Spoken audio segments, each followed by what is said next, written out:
करिअरचा बरबाद झालेल्याचा कधीच तुम्हाला बघायला नाही मिळाला.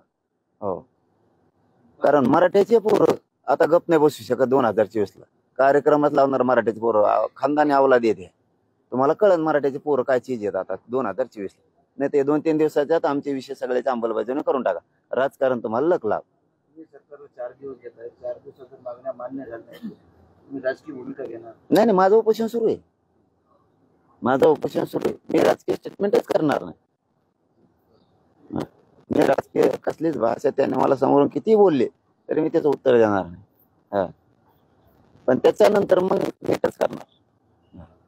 मग ज्यांच्या खुमखुम्या आहेत ना सगळ्याच नीट करणार. मग सरकारी आंदोलन कोणाकोणाचे त्यांच्या बी खुमखुम्या नीट करणार. मग सगळ्यांच्याच करणार. मग आता कोणावरच बोलत नाही सध्या.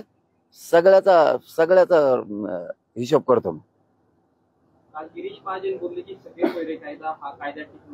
मला बोलायचंच नाही म्हणलं ना. मी राजकीय भाषाच बोलणार नाही. कुणी उद्या कालपासून माझ्यावर काय टीका केला मी कोणाला उत्तर देत नाही.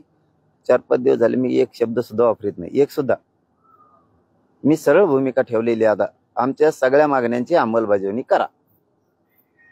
ती जर नाही केली तर पुढे 2024ला माझ्या नावाने आरडायचं नाही भाऊ की हे काय होऊन बसलं. तुमच्या सगळ्यांचे गणित फेल करणार. फडणवीस किती गणित लावू द्या सगळे गणित फेल करणार. कोलमडून टाकणार सगळं. त्यामुळे मी काही भाषा वापरत नाही. मला समाजाला राजकारणात जायचं नाही. फडणवीस साहेबांनी आमच्या मागण्याची सगळ्या अंमलबजावणी करायची एवढंच मला माहिती आहे. आता 2-4 दिवसाच्या आत ही विषय संपवून टाकाव अंमलबजावणीचा. त्या हे भिजत गोंगडं ठेवू नये. आता ते चेतन सगळ्या चेतन धनगराला कोणाचा अडथळा होता? फडणवीस साहेबांचा अडथळा होता.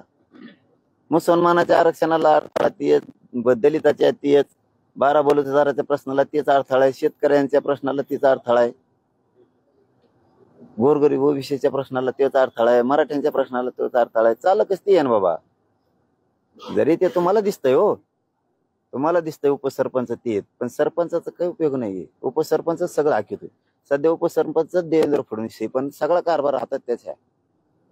फडणवीस साहेबच सगळं मालक. सरपंचाला काही किंमत नाही. उपसरपंच हातात आहे सगळं. तर करिअर उद्ध्वस्त करू असा थेट इशारा जरांगे पाटलांनी फडणवीसांना दिलेला आहे.